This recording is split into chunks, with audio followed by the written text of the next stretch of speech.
What's going on, everyone? Welcome back to the channel. In this video I'm going to bring you a review of a monitor I've had for a little while now. I've had some comments in my past YouTube videos about people asking what type of monitor I have in the background.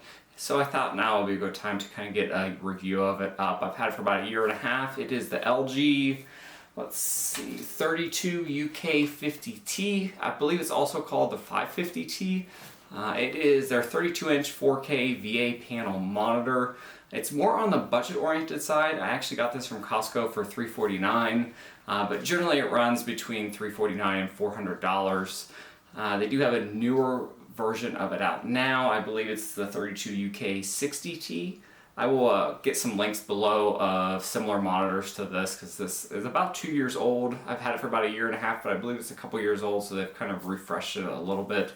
Again, it's a 4K VA panel monitor. It's fairly color accurate. It's a DCI P3 95%. What basically that means is that LG actually has color calibrated it for you before they send it out.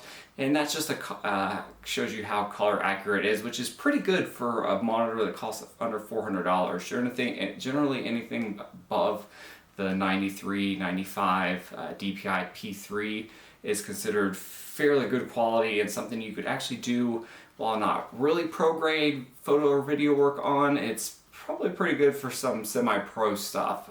It's hard to get any better than that unless you want to spend a couple $1,000s. It's a VA panel. It is a FreeSync panel. I did not play around with that at all. You have to have a Radeon card, an AMD Radeon card, and I have an NVIDIA card, so it doesn't work. But if you do have that, it does have FreeSync that is already built in, which is great if you're doing any type of gaming. I do not know the millisecond refresh rate. That's something I'm not interested in. This is going to be more from a general consumer perspective on what they think of the monitor. Again, it is behind me. It's a rather large monitor, so you do need to keep that in mind when you think about your desk and on how big of a monitor you're wanting for your setup. 32 inches is fairly large, but I think for 4K, I think 32 inches is the sweet spot. I think once you start getting down into the 24, 25, 27 inch, it's just a little bit too small. So again, I've owned this monitor for about a year now, a little over a year. I bought it at Costco for $349. You can get the newer version of this under $400. Again, I'll put some links down below. And overall, it has worked perfectly. I haven't had any issues with it. It runs cold. You can see that it usually gets sunshine on it from the window back here, but it doesn't have any issues with overheating. I don't have any backlight bleed. There's no dead pixels, no fade shifting or anything in the display. It is a VA panel, which is similar to an IPS panel. It's just I think it's a little bit cheaper technology, which is why the price is down a little bit. But overall, when it comes to color accuracy, it's one of the more color accurate monitors out there. I can tell a huge difference between this and my Lenovo P1, which has a 1080p panel, and my wife has a 13-inch MacBook Pro with the Retina display, which is an excellent, fairly color accurate 13-inch laptop panel, but this is miles above that. It's extremely bright. It's almost too bright. I believe I have the brightness down on this to around 20% or less. It's a very bright panel when you first get it out of the box. You do have to kind of adjust the brightness a little bit because it will burn your retinas out in your eyes.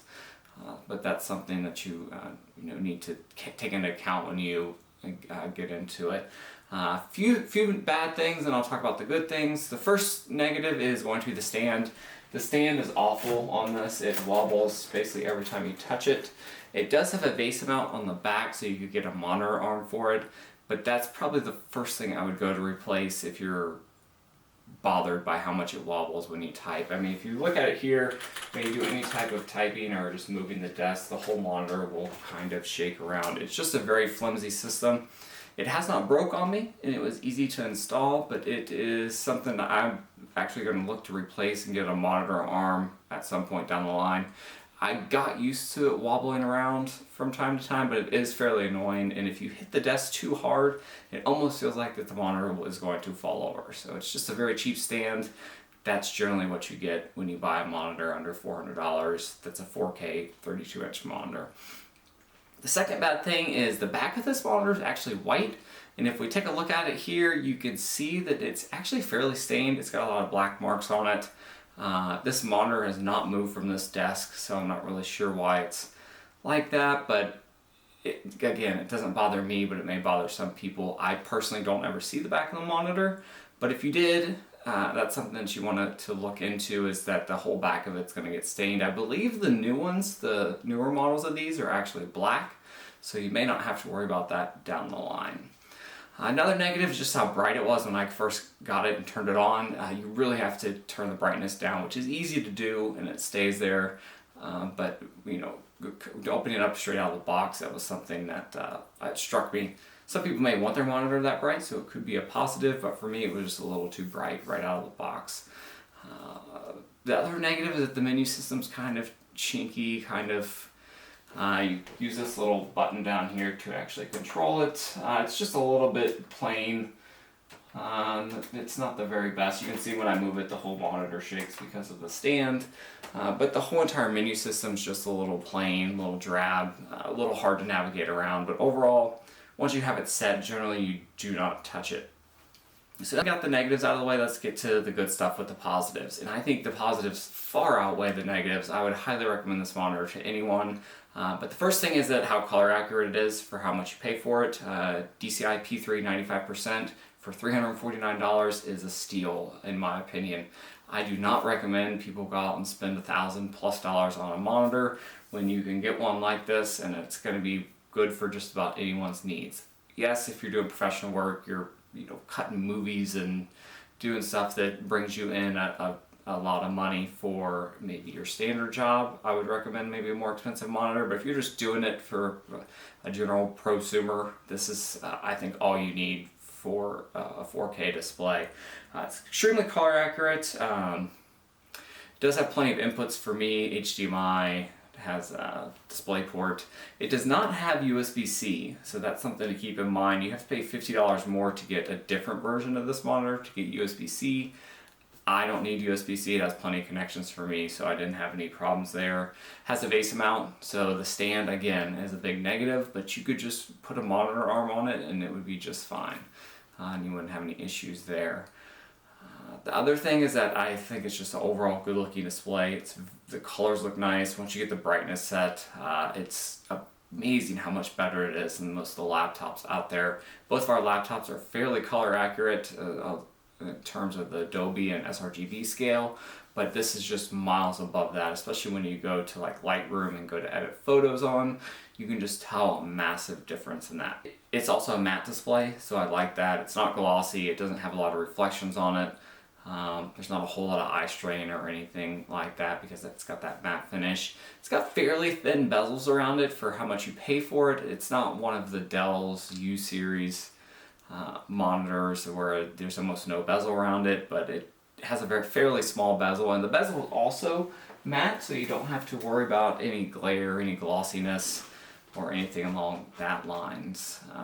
Another thing is that it's fairly durable. I've had it for over a year now. I've had zero issues with it, and I'm pretty sure that I won't have any issues with it down the line. Again, watch it die on me in the background, but as far as I know, it seems like a monitor that's going to hold up fairly well. As long as you get it from the factory and there's nothing wrong with it, you can expect it to probably last a lifetime if you take good care of it. So that's it. I would highly recommend any one of these LG 32-inch VA 4K monitors if you can get it under $400. I believe there's some at B&H, some at Amazon. I'll get links below if you're interested, but this is one of the better purchases I've ever made. I've actually owned a $1,000 BenQ 4K monitor years ago that I had to sell for financial reasons, but overall, this is the monitor I think most people need. If you're okay with the stand, you're okay with not having USB-C connection, and you're okay with DisplayPort only or USB-C or HDMI, I think this is a steal for anyone out there. They do not carry it at Costco anymore. They have the 27-inch of this, at least the last time I was there. Periodically you'll see the newer 32-inch there, but the last time I was there they had the 27-inch, but if you can find it at Costco, $349 is a steal. That's it, guys. If you have any questions, comments, feel free to leave them below. Again, this is not real in-depth. I'm not going over refresh rates or response times or anything like that. I don't game on this monitor very often, and when I do, that's something I don't care about. But from an overall general consumer perspective, this is a great monitor. Just be aware it's large, 32 inches. You don't realize how large 32 inches is until you get it out of the box and get it on your desk. And I have a fairly large desk here. So that's it, guys. Thanks again for watching. Have a great weekend, and I will see you guys next time.